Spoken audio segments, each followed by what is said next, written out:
सर्वेभ्यो नमो नमः। स्वागत है आपका मेरे YouTube चैनल ज्ञान सूत्र में। आशा करती हूँ आप सभी स्वस्थ होंगे।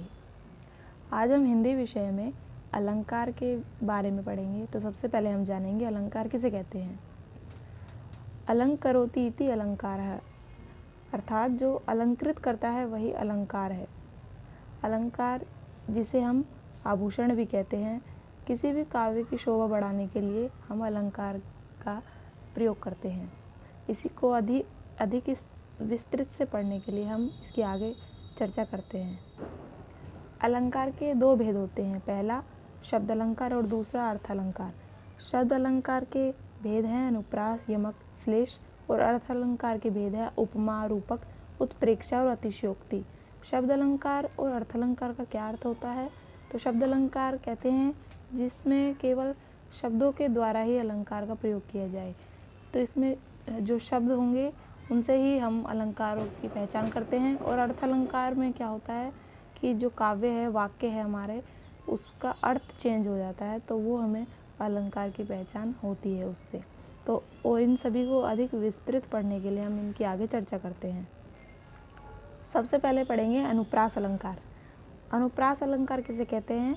जहाँ एक या अनेक वर्णों की एक ही क्रम में आवृत्ति होती रहती है, वहाँ अनुप्रास अलंकार होता है। अनु का अर्थ होता है बार बार और प्रास मतलब होता है कोई वर्ण।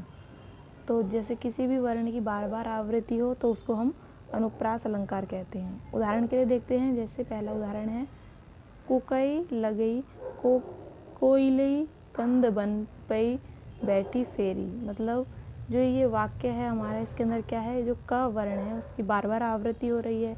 क, कुकई, कोयलई, कदबंदन। तो ये क्या हो रहा है कि जहाँ पे हमारे बार बार वर्णों की आवृत्ति होती है उसको ही हम अनुप्रास अलंकार कहते हैं। जो कि ये वाक्य है भारतेंदु जी द्वारा लिखा हुआ है, तो इसमें क्या होगा, हमारा अनुप्रास अलंकार हो गया। इसी प्रकार कितनी करुणा कितने संदेश पथ में बिछ जाते बन पराग। जैसे कितने करुणा कितने, तो इसमें क्या है, का जो हमारा वर्ण है उसकी बार बार आवृत्ति हो रही है। उसी प्रकार जो दूसरा हमारा वाक्य है नीचे, पथ में बिछ जाते बन पराग, तो इसमें प और जो ब है उसकी बार बार आवृत्ति हो रही है। तो इसी को ही हम अनुप्रास अलंकार कहते हैं, जिसमें किसी भी वर्ण की बार बार आवृत्ति होती है, आता है जो। तीसरा जैसे हमारा उदाहरण है यवन को दिया दया का दान। तो इसमें जो द वर्ण है इसकी बार बार आ रहा है, ये बार बार इसकी आवृत्ति हो रही है, तो इसको हम क्या बोलेंगे, ये अनुप्रास का ही एक उदाहरण है।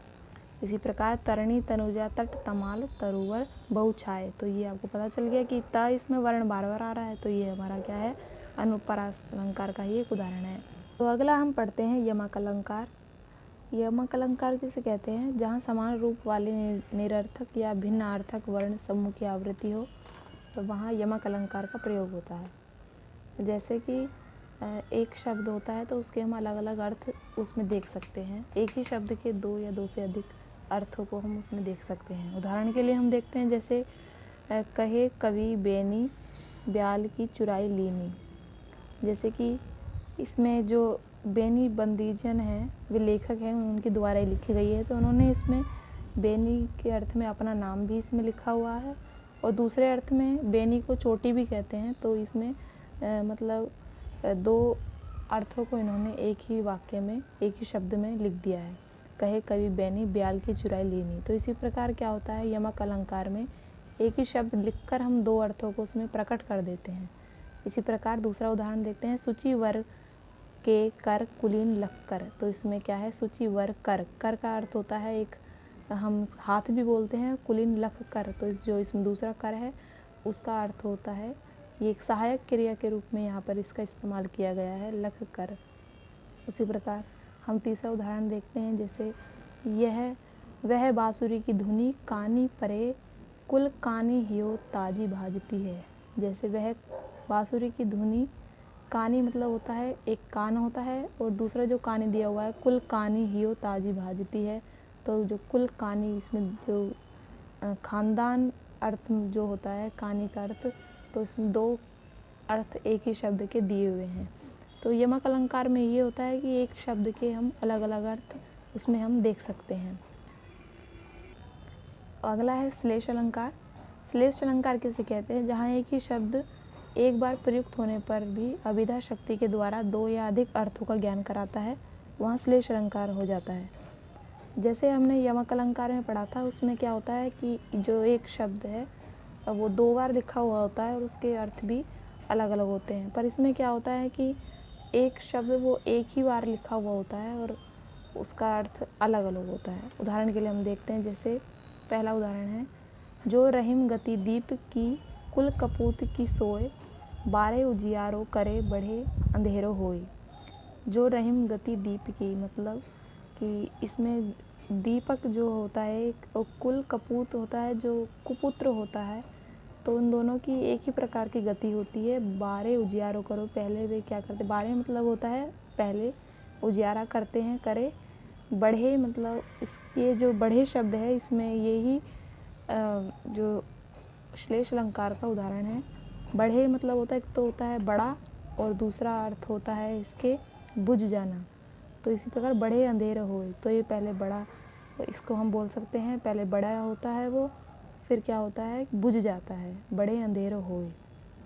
इसी पर दीपक और जो कुपुत्र होता है, पहले वे उजाला करते हैं, फिर बड़े होते हैं, फिर उसके बाद क्या होता है बुझ जाता है।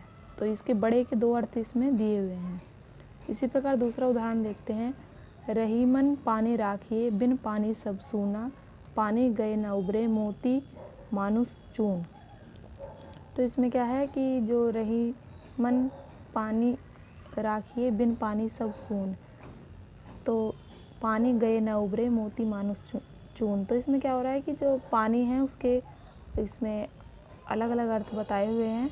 मोती मानुस चून, जैसे पानी के बिना कुछ भी नहीं है, सब सूना है, और पानी अगर चला जाता है तो मोती मतलब जो सोना चांदी आदि होते हैं उनकी चमक बढ़ाने के लिए हम उन पे पानी चढ़ाते हैं। उसी प्रकार मानुस के आत्मसम्मान या लज्जा आदि बोल लो, उसके बारे में बात हो रही है।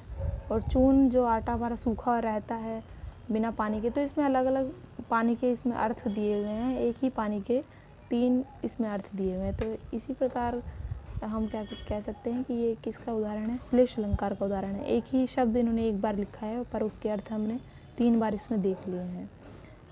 अब हम आगे बढ़ते हैं। अगला है उपमा अलंकार, जहाँ किसी वस्तु अथवा पदार्थ के रूप, गुण, दशा आदि संबंधी विशेषता का चमत्कार पूर्ण ढंग से वर्णन करने के लिए उस विशेषता के लिए प्रसिद्ध एवं उत्कृष्ट वस्तु से समता की जाती है, वहाँ उपमा अलंकार होता है। किसी भी हम देखते हैं कि कोई भी वस्तु की हम किसी से भी उपमा करने लग जाते हैं या फिर उसके जैसा उसको बताने लग जाते हैं, तो उसको हम उपमा अलंकार कहते हैं। उपमा के 4 अंग होते हैं, पहले इसको समझ लेते हैं, उसके बाद हम उदाहरण से समझेंगे। तो पहला होता है उपमेय, जिसकी अन्य वस्तु से समता की जाती है, इसे प्रस्तुत और वर्ण्य भी कहते हैं। जैसे किरण की लालिमा सी लाल मदिरा में, तो जो इसमें मदिरा जो शब्द है हमारा जी, उसको क्या बोलेंगे, वह उपमा कहलाएगा। अगला है उपमान, जिस वस्तु से किसी की समता दी जाती है, इसे अप्रस्तुत तथा अवर्ण्य कहते हैं। जैसे किरण की लालिमा सी लाल मदिरा में, तो उपमेय की समता किरण की लालिमा से की गई है, तो यहाँ पे क्या है, लालिमा उपमान है। तो जिसकी हम समता करते हैं जिससे, तो वो उपमान होता है। और क्या कहते हैं, जिस जो हम अन्य जो हमारी वस्तु होती है जिसके समान हम बताते हैं, तो वो उपमेय होता है। तो और दूसरा होता है समान धर्म।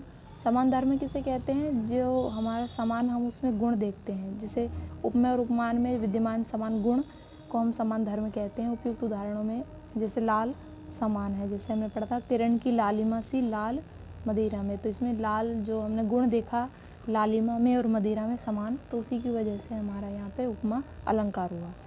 तो इसी प्रकार दूसरा होता है वाचक शब्द। वाचक शब्द किसे कहते हैं, उपमेय और उपमान में समता प्रदर्शित करने वाले शब्दों को वाचक कहते हैं। जैसे उदाहरण है सी, जैसे लालिमा सी आया था, उसी प्रकार सा, इसी प्रकार के जो हमारे शब्द होते हैं वे वाचक शब्द कहलाते हैं। इसको उदाहरण से समझते हैं, जैसे सिंधु सा विस्तृत और अतः एक निर्वासित सा उत्साह। तो सिंधु क्या है, इसमें उपमा है, जिसको हम इसके जैसा बोल रहे हैं, उत्साह के जैसा। तो जो इसमें हमारा समान धर्म है वो है विस्तृत और अतः। सिंधु और सा क्या है, एक वाचक शब्द है। सिंधु सा विस्तृत और अतः एक निर्वासित सा उत्साह। तो हम उत्साह को सिंधु की उपमा हम इसको दे रहे हैं, तो ये क्या हो गया, हमारा उपमा अलंकार का उदाहरण हो गया। अगला उदाहरण देखते हैं, जैसे निर्मल तेरा नीर अमृत के सम उत्तम है। तो किसके, ये अमृत किसके समान हमें बताया गया है, वो नीर जो हमारा होता है, नीर को अमृत के समान बताया गया है। तो इसमें नीर हमारा उपमेय है और अमृत क्या है, एक उपमा है। इसी प्रकार ये अगला है, प्रात नभ था बहुत गीला शंख जैसे। तो ये उपमा क्या है हमारी, शंख, गीला शंख होता है जो, उसकी जैसी उपमा है। उपमेय कौन है, नभ है। इस पद में नभ के गीलेपन की समता शंख से की गई है, अतः यह उपमा अलंकार है। अगला है रूपक अलंकार। रूपक अलंकार में जहाँ उपमेय और उपमान की अत्यंत समानता को प्रकट करने के लिए उपमेय में उपमान का अभेद कल्पित किया जाता है, वहाँ रूपक अलंकार होता है। मतलब कि इसमें हम अत्यंत भेद नहीं देखते हैं, हम उसके समान ही मान लेते हैं, बिल्कुल उसी को मान लेते हैं, उसी जैसा। तो फिर हम क्या है, उसको रूपक अलंकार कहते हैं। तो जैसे उदाहरण है, आए महंत बसंत। तो इसमें जो महंत है बिल्कुल उसको बसंत की तरह ही माना गया है, आए महंत बसंत।